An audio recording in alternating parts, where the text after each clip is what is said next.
ফেব্রুয়ারি বাংলাদেশের ইতিহাসের নতুন পটভূমি তৈরি হয়েছে। সেই পটভূমিটা হলো কি, বাংলাদেশের সমগ্র জনগণ দুই ভাগে বিভক্ত হয়েছে।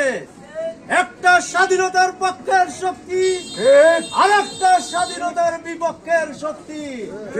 স্বাধীনতার পক্ষের শক্তি ছিল আওয়ামী লীগ এবং বিএনপি। বাংলাদেশে আওয়ামী লীগ নির্বাচন করতে পারবে না, এটা আপনারা অবগত। সেই স্বাধীনতার ধারক এবং বাহক হিসেবে বাংলাদেশ জাতীয়তাবাদী দল বিএনপি সামনে ধানের শীষের প্রতীক নিয়ে প্রতিদ্বন্দ্বিতা করছে।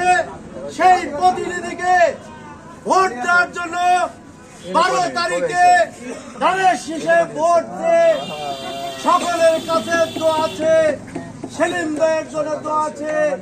আজকের মতো পথে সঙ্গীত আমরা এই জায়গায় শেষ করছি। খোদা হাফেজ। বাংলাদেশ জিন্দাবাদ। বাংলাদেশ জাতীয়তাবাদী দল বিএনপি জিন্দাবাদ।